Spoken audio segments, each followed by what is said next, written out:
नमस्कार विद्यार्थी मित्रांनो, मी अक्षय वानखडे भूमिपुत्र फाउंडेशन या ऑनलाईन प्लॅटफॉर्मवर आपलं सहर्ष स्वागत करतो. आपण PIQ सिरीज चालू केलेली आहे. सर्वांना माहिती आहे आपण PIQ सेशन सुरू केलेले आहे आणि या PIQ सेशनमध्ये आपलं सहर्ष स्वागत आहे. विद्यार्थी मित्रांनो,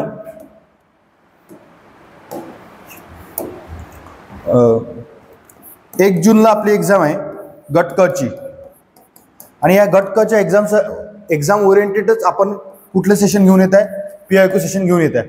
ऑलरेडी आपण 2024चा पेपर डिस्कस केलेला आहे, 2023चे प्रश्न, 2022चे प्रश्न डिस्कस केलेले आहे आणि पॉलिटीचे आपलं सेशन कोणतं चालू आहे सध्या, पॉलिटीचे. आणि यानंतर पॉलिटीचे 2 अजून लेक्चर होतील आणि याच्यानंतर मग आपण सुरू करू आहे इकॉनॉमिक्स.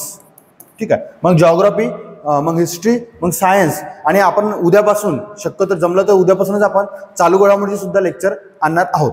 मुद्दा लक्षात आला मित्रांनो? बघा, आपण जाऊया समोर.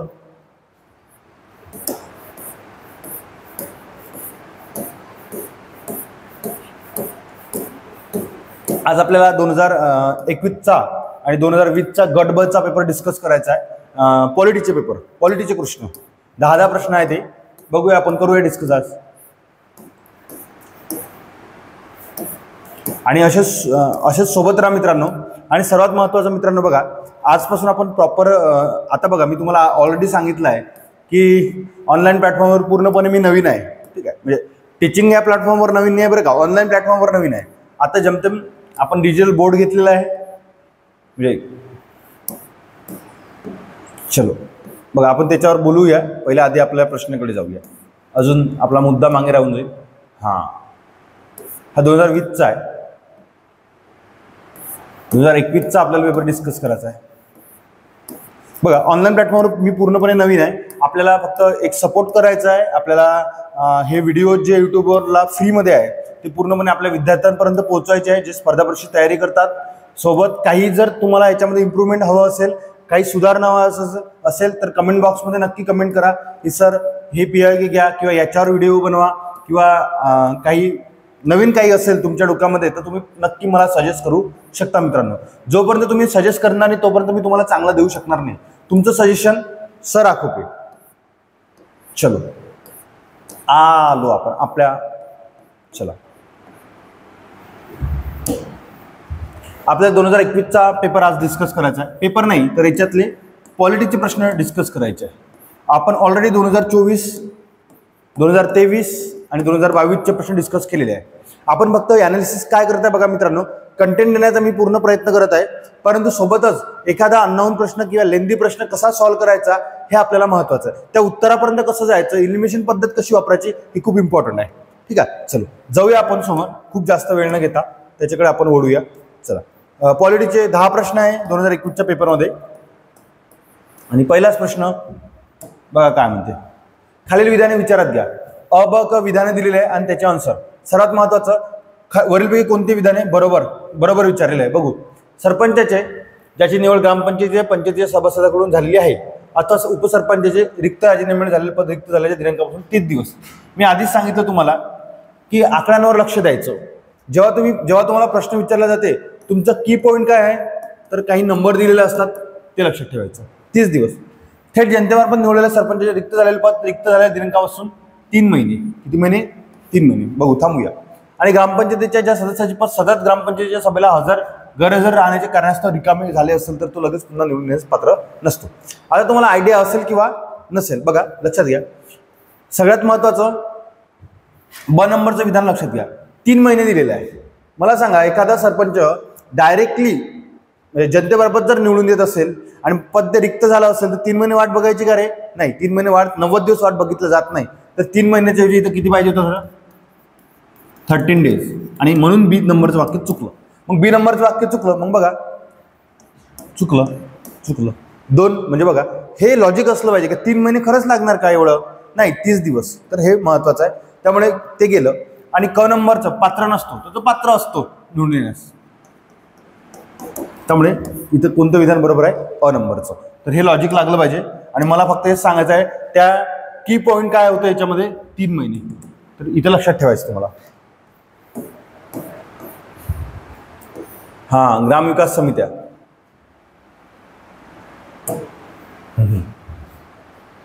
काय म्हणते, ग्रामविकास समितीतील सदस्यापैकी एकूण संख्या 7 पेक्षा कमी नसेल किंवा 17 पेक्षा जास्त असेल. जास्तीत जास्त 24 सदस्य असतात रे. ठीक आहे, 24 सदस्य असतात ग्रामविकास समित्यामध्ये, हे लक्षात ठेवायचं आहे. ब वर अ चुकलेलं आहे बघा, अ चुकलं, कोणतं बरोबर आहे, ब क ई, म्हणजे ब बरोबर आहे, क बरोबर आहे, ई बरोबर. उपसरपंच नसतो तर कोण असतो रे, सरपंच. पण मला बघा अ नंबरचं, आणि हा स्टडी बेसचा प्रश्न आहे. ग्रामपंचायतीचा जेव्हा आपण अभ्यास करतो त्याच्यामध्ये ग्रामविकास समिती आपल्याला माहित आहे, ग्रामविकास समित्यामध्ये जास्तीत जास्त 24 सदस्य असतात. मग मला सांगा 24 सदस्य जर जास्तीत जास्त असेल तर अ नंबरचं विधान ऑलरेडी काय झालेलं आहे, चुकलं आहे. बघा ना, तीन ऑप्शन ऑलरेडी एलिमिनेशन झालेलं आहे. म्हणजे सांगायचं काय आहे की या प्रश्नामध्ये तुम्हाला पूर्ण नॉलेज असणं गरजेचं आहे का, नाही, तुम्हाला बेस नॉलेज असणं गरजेचं आहे फक्त. आणि तुम्हाला ग्रामविकास समिती तुम्ही वाचल्या असेल तर तुम्हाला माहित आहे की तिथे 24 सदस्य असतात. प्रश्न गेला. आणि उपसरपंच नसतो तर कोण असतोय, सरपंच. बघा पुढचा प्रश्न, सरकारी आयोग सगळ्यांना माहित आहे. सरकारी आयोगाबद्दल जर सांगायचं झालं, सरकारी आयोगाची स्थापना कधी झाली रे, 1983 मध्ये झाली. अहवाल कधी दिला, 1988 मध्ये दिला. केंद्र आणि राज्य संबंध, बरोबर आहे. मला सांगा सरकारी आयोग साठी अनुकूल होते, राज्यपाल पद रद्द करावे. मला सांगा केंद्राची बाजू, केंद्र राज्य संबंध आहे म्हणजे मग बाजू कशाची मांडल्या जाईल, केंद्राच्या बाजूने निर्णय घेतला जाईल जास्तीत जास्त. त्यामुळे तो आयोग कधीच म्हणणार नाही की राज्यपाल पद रद्द करावा, त्यामुळे हे चुकलं. अखिल भारतीय सेवा रद्द करणार नाही, कारण नाही, हे पण नाही आणि हे पण नाही, मग काय असणार, वरीलपैकी एकही नाही. इथं बघा तुम्हाला सरकारी आयोगाबद्दल फक्त एवढा पॉईंट लक्षात पाहिजे की हा आयोग केंद्र राज्य संबंधित आहे आणि केंद्राने स्थापन केलेला आहे. मग बाजू कोणाची घेणार आहे, केंद्राची. त्यामुळे मग राज्यपाल पद केंद्राला प्रबळ करते, अखिल भारतीय सेवा केंद्राला प्रबळ करते, आंतरराज्य परिषद सुद्धा केंद्राला प्रबळ करते. मग हे रद्द करावे असं त्यांचं म्हणणं असेल का, नाही, म्हणून त्यापैकी नाही. हा फेवरेट प्रश्न, आयोगाचा फेवरेट. पहिलाच मी सांगतो, जेव्हा तुम्ही गट ब आणि गट क ची तयारी करताना तेव्हा लक्षात ठेवायचं तुम्हाला महाधियुक्तावर जास्तीत जास्त प्रश्न विचारला जाणार, पण जेव्हा तुम्ही राज्यसेवेची तयारी करतात तेव्हा महान्यायवादीवर प्रश्न विचारला जाणार. हा फरक आहे आणि हा फरक कधी माहित पडतो आपल्याला, अनालिसिस केल्यावर. त्यामुळे तुम्ही म्हणाल महान्यायवादी वाचायचं की महाधियुक्ता, तर महाधियुक्ता वाचा. आता तुम्ही गट क ची तयारी करताय ना तर महाधियुक्ता, आणि महाधियुक्ता तुम्हाला सर्वांना माहित आहे कलम 165 मध्ये दिलेला असतो. बघू तरी तो राज्याच्या मंत्रिपरिषदेची इच्छा अशापर्यंत नाही, कोण, राज्यपालाची इच्छा. ठीक आहे, त्याचे मानधन राज्य विधिमंडळाद्वारे नाही, तर त्याचे मानधन सुद्धा कोण ठरवतो, राज्यपाल. पारिश्रमिक आठवते का तुम्हाला, पारिश्रमिक जेवढं काम करतं तेवढा पगार घे. तो राज्य शासनाच्या विरुद्ध असलेल्या खटल्यात खासगी पक्षकार वकील म्हणून उभा राहू शकतो, नाही. बाबा तू राज्य शासनाचा वकील आहे त्यांच्या विरुद्ध कसा का उभा राहशील, लॉजिकल नाही, त्यामुळे वरीलपैकी नाही. मुद्दा कळला तर हे पण लक्षात घ्यायचं तुम्हाला.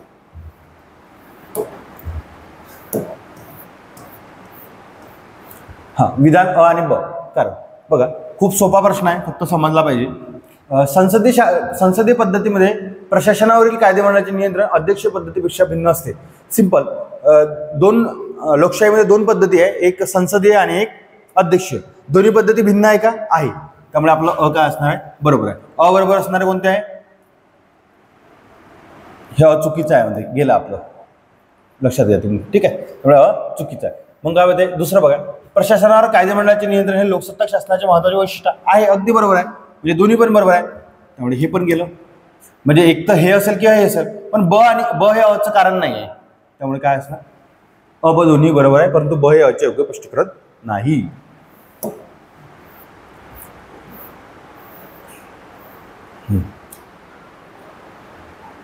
पहिला पॉईंट मी तुम्हाला प्रश्न समजून सांगू की त्याचं उत्तर सांगू, तर हा मुद्दा नाहीच आहे, पण तरी पण लक्षात घ्या. अर्थविधेयक, मला वाटते बघा, अर्थविधेयक म्हणजे आपण त्याला धनविधेयक म्हणतो की आपण त्याला मनी बिल म्हणतो. काय म्हणतो, मनी बिल. काय म्हणते, अर्थविधेयक बाबतीत खालीपैकी कोणते विधाने बरोबर आहेत, ते मंत्री किंवा खाजगी सदस्य मांडू शकतात. अरे मला सांगा, फक्त कोण मांडतो अर्थविधेयक, मंत्री मांडतो, त्यामुळे अ चुकीचं आहे. मग अचुकीचं म्हणजे काय बरोबर, फक्त ब बरोबर. तुम्हाला एक जरी बघा, मला मुद्दा हे सांगायचा आहे, धन असं कोणीच नाही जो विद्यार्थी गट ब आणि गट क ची तयारी करतो त्याला हे माहित असं आहेच नाही की त्याला धनविधेयकाबद्दल माहित नाही. सर्वांना माहित आहे धनविधेयक केंद्राचं धनविधेयक कलम 110 मध्ये आहे आणि राज्याचं धनविधेयक कलम 199 मध्ये आहे. आणि धनविधेयक हे सरकारी सदस्य मांडतो म्हणजे मंत्री मांडतो. त्यामुळे इथं दोघांचं दिलं, मग हे चुकलं ना, मग अचुकलं आन्सर काय आहे ब. बाकीचं काही घेणं नाही आहे, बाकीचं बरोबर असेलच. मुद्दा कळलाय का तुम्हाला? बरोबर आहेत की नाही? ठीक आहे, मुद्दे कळलं म्हणजे याचा अर्थ बरोबर. कोणतं विधान बरोबर आहे? ब. मुद्दा कळला तरी पण आपण चेक करू. थांब, चला. ते राज्यपालाच्या शिफारशीला मांडता येते, हे चुकलं आहे बरं का, मांडता येते बरोबर. एखादे विधेयक अर्थविधेयक आहे किंवा नाही उपस्थितीला राज्यपालाचा निर्णय नसतो रे बाबा. मग कोणाचा असतो? कोणाचा असतो? विधानसभा अध्यक्ष. कोणाचा असतो? विधानसभा अध्यक्ष. जर दोन्ही सभागृहामध्ये अर्थविधेयकाबाबत पेच निर्माण झाला राज्यपाल, विधानसभा आणि विधान परिषद संयुक्त बैठक. अरे बाबा, संयुक्त बैठक तरतूद राज्याला संयुक्त बैठक तरतूद लागू नाही. त्यामुळे बघा ब क ड चुकलेला आहे, मग सॉरी म्हणजे अ चुकलं, क चुकलं आणि ड चुकलं, ब बरोबर आहे म्हणून ब बरोबर आहे. पण तुम्ही या एका विधानावरून उत्तर काढू शकता. पण आपण जाऊ त्याच्याकडे. बघा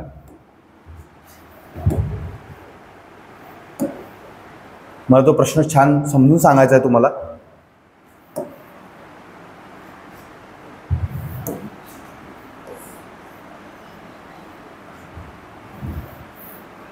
हा प्रश्न आहे बघा, लक्षात ठेवजा काय.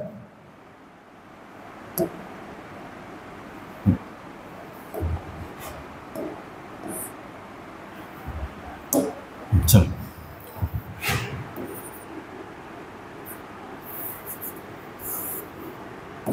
धनविधेयकाबद्दल सांगून देतो थोडं. मनी बिल,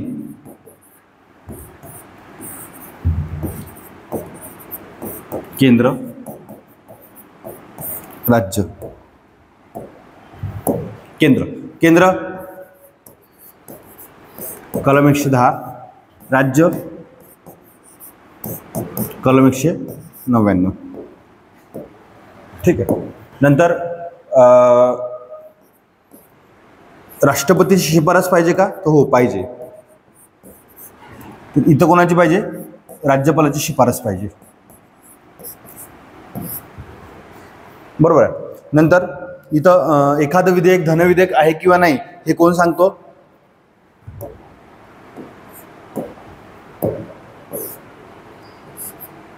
लोकसभेचा अध्यक्ष सांगतो. इथं कोण सांगतो? विधानसभेचा अध्यक्ष. एखादं विधेयक धनविधेयक आहे की नाही हा प्रश्न जर उद्भवला तो लोकसभेचा अध्यक्ष सांगतो आणि इकडे विधानसभेचा अध्यक्ष. इकडे हा पॉईंट झाला इथपर्यंत. ठीक आहे. मग पुढचा पॉईंट बघा. पुढचा पॉईंट आहे संयुक्त बैठक. संयुक्त बैठक जॉईंट कमिटी. हे आपण एक तर पहिले तर हे ऑस्ट्रेलियावरून घेतलेला मुद्दा आहे. दुसरं तर हे कलम 108 मध्ये दिलेलं आहे. हे दोन्ही पॉईंट आतापर्यंत रिपीट केलेले आहे आपण. संयुक्त बैठक हे सर्वसाधारण बिला संबंधित असते आणि काय रे, संयुक्त बैठक कशा संबंधित असते? सर्वसाधारण बिल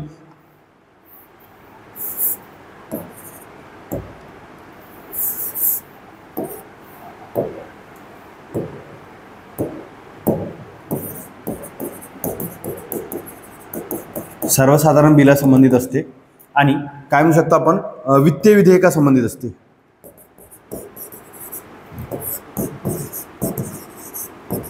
वित्तीय विधेयका संबंधित असते. पण संयुक्त बैठक हे फक्त कोणाला लागू आहे?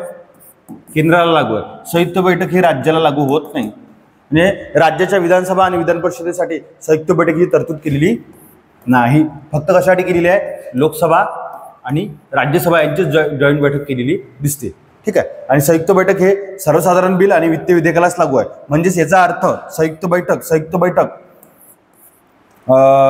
मनी बिल आणि घटना दुरुस्ती बिल, ज्याला आपण काय म्हणतो कॉन्स्टिट्यूशन अमेंडमेंट, याला लागू होत नाही. पॉईंट कळला? संयुक्त बैठक हे ऑस्ट्रेलियावरून घेतलेली तरतूद आहे, कलम 108 मध्ये दिलेली आहे. संयुक्त बैठक हे केंद्र म्हणजेच लोकसभा आणि राज्यसभेलाच लागू आहे, संसदेलाच लागू आहे, राज्याच्या विधिमंडळाला लागू होत नाही. हा पॉईंट लक्षात ठेवा. संयुक्त बैठक सर्वसाधारण बिलासाठी बोलवता येते, वित्तीय विधेयकासाठी बोलवता येते. संयुक्त बैठक मनी बिल आणि घटना दुरुस्ती विधेयकासाठी बोलवता येत नाही. मुद्दा कळला असेल समोर जाऊ. चलो आगे बढ़ेंगे. काय म्हणते? चला चला चला. भारतीय संसदेला राज्यसूचीतील कोणत्याही विषयाबाबत राष्ट्रीय हितासाठी कायदा करण्याचा अधिकार आहे जर तत्संबंधित ठराव मंजूर केला तर. तुम्हाला जर माहित असेल केंद्र सूचीतल्या विषयावर कायदा कोण करतो?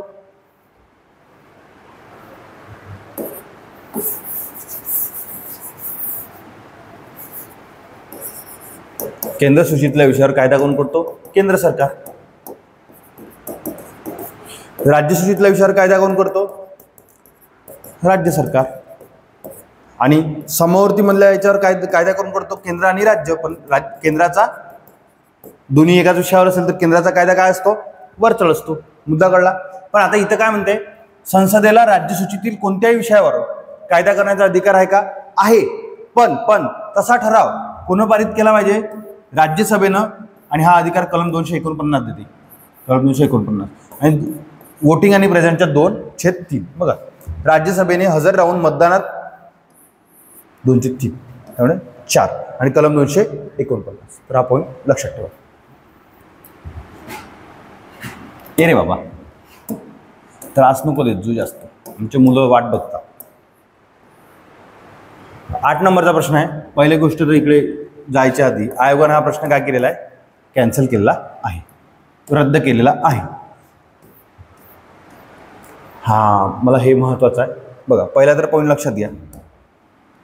म्हणजे उत्तराकडे जायच्या आधी सुप्रीम कोर्ट, हायकोर्ट. सुप्रीम कोर्टमध्ये सरन्यायाधीश आणि इतर न्यायाधीश असंच असतं ना. ठीक आहे. आणि हायकोर्टमध्ये सुद्धा चीफ जस्टिस आणि इतर न्यायाधीश असंच राहते. बरोबर आहे. सरन्यायाधीश 1 आणि सध्या इतर न्यायाधीश किती आहे आपल्याकडे? 33. सुप्रीम कोर्टाबद्दल सांगत आहे. पण हे 33 कुठून येतात? त्याची संख्या कोण ठरवते? त्याच्यासाठी संसद काय करते रे? काय करते? संसद कायदा करते. बरोबर. म्हणजे सुप्रीम कोर्टामध्ये सरन्यायाधीश असतात आणि इतर न्यायाधीश असतात. पण इतर न्यायाधीश संख्या किती असणार हे कोण ठरवतात? संसद कायद्यानुसार. सेम हायकोर्टामध्ये सुद्धा चीफ जस्टिस आणि इतर न्यायाधीश असतात. आणि इतर न्यायाधीश संख्या किती असणार हे मात्र कोण ठरवते? राष्ट्रपती. आणि हाच तो प्रश्न विचारलेला. म्हणजे याचं उत्तर काय आहे? राष्ट्रपतीला ठरवेल इतके न्यायाधीश. सर्वसाधारणपणे राज्याच्या उच्च न्यायालयामध्ये मुख्य न्यायाधीश आणि इतर न्यायाधीशाचा समावेश असतो. राष्ट्रपती ठरवेल एवढे. मुद्दा कळला.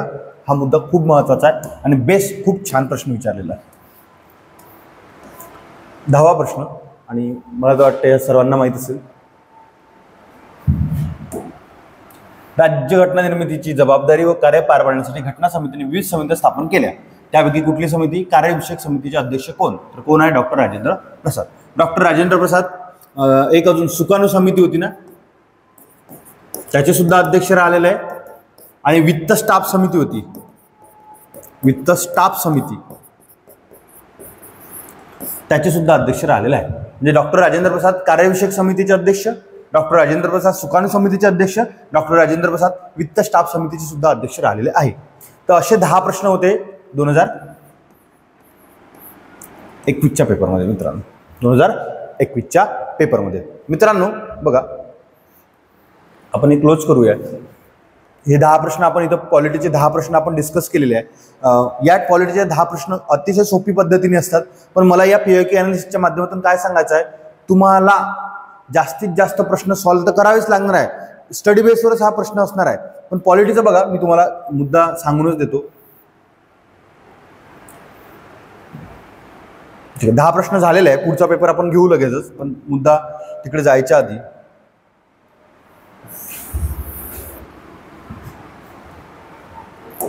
बघा मुद्दा हा आहे मित्रांनो.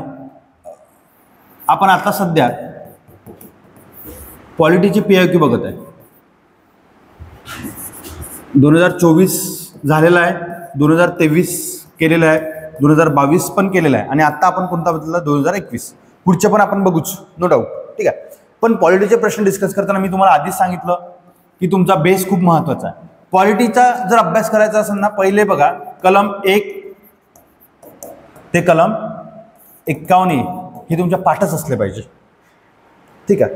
तर हे खूप महत्त्वाचं आहे. याच्यावर बरेचसे प्रश्न सॉल्व्ह होतात आणि जे प्रश्न कठीण आहे, अननोन आहेत, ते प्रश्नासाठीच आपण ॲनालिसिस करतो की म्हणजे एलिमिनेशन पद्धत कशी वापरायची. नंतर एखादा सेंटेन्स आपल्याला माहित असेल त्याच्यावरून प्रश्नाचं उत्तर कसं काढायचं, त्याच्यासाठी आपण PIQ ॲनालिसिस करत आहे.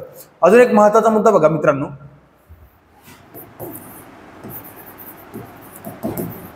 भूमिपुत्र फाउंडेशन. मी तुम्हाला सर्वांना रिक्वेस्ट करतो, भूमिपुत्र फाउंडेशन नावाचं आपलं यूट्यूब चॅनल आहे आणि याच नावाचं म्हणजे आपलं यूट्यूब चॅनल आणि याच नावाचं आपलं कुठलं चॅनल आहे, टेलिग्राम चॅनल आहे. बघा, आता मी तुम्हाला पूर्णपणे PIQची सिरीज देणारच आहेत. 100% फ्री PIQचे पूर्ण सेशन यूट्यूबला फ्री असणार आणि मी पूर्ण प्रयत्न करेल चांगल्यात चांगल्या पद्धतीने तुमच्यासमोर आजपासून कंटेंट आणण्याचं. आता बघा, आपले ऑलरेडी 2 व्हिडिओज यूट्यूबला आलेले आहे, ते तुम्ही बघा. मी सर्वांना रिक्वेस्ट करतो, सर्व जे काही विद्यार्थी आपले व्हिडिओज बघत आहे आतापर्यंत, तर दोन व्हिडिओमध्येच तुम्ही मला सर्वांना खूप छान प्रतिसाद दिलेला आहे. 350 सबस्क्रायबर आणि आपण 400 व्ह्यूज पर्यंत गेलेलो आहे. पण मला पुन्हा सांगायचं आहे की 2 व्हिडिओजमध्ये ज्या काही चुका झालेल्या असेल किंवा जे काही प्रॉब्लेम्स असेल त्याच्यावर मला तुम्ही सर्वजण सजेस्ट करा. म्हणजे मला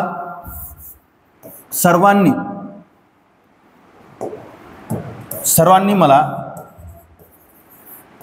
कमेंट बॉक्समध्ये सांगा की सर हे सजेशन आहे, हे सजेशन केलं तर अजून चांगलं होऊ शकते, किंवा तुम्ही मला सांगा की आपण आपले व्हिडिओ चांगले इम्प्रूव्ह कसे करू शकतो, की मला चांगली क्वालिटी, चांगला कंटेंट तुमच्यापर्यंत पोहोचायचा आहे आणि एकही रुपया न घेता फ्रीमध्ये हे सगळं द्यायचं आहे तुम्हाला. मग तुम्हाला काय करायचं आहे, तुम्हाला लाईक करायचं आहे, शेअर करायचं आहे, सबस्क्राईब करायचं आहे आणि कमेंट बॉक्समध्ये बऱ्याच गोष्टी तुम्हाला सांगायच्या आहे आणि अजून कोणत्या मुद्द्यावर मी तुम्हाला व्हिडिओ देऊ शकतो हे पण सांगायचं आहे. सध्या आपण PIQ सिरीज चालू केलेली आहे. पॉलिटीची एकदा PIQ सिरीज आपली संपली, नंतर आपण इकॉनॉमिक्सकडे जाऊया आणि सोबतच आपण चालू घडामोडीची PIQ सिरीज चालू घडामोडीचे सुद्धा सेशन लवकरच घेऊन येत आहेत. तर सो मित्रांनो, लाईक, शेअर, सबस्क्राईब आणि नक्की कमेंट बॉक्समध्ये सजेस्ट करा. आपल्या भूमिपुत्र फाउंडेशन या यूट्यूब चॅनलला तुम्ही सबस्क्राईब करा आणि टेलिग्रामला सुद्धा तुम्ही जॉईन व्हा. Thank you so much. जय हिंद, जय महाराष्ट्र.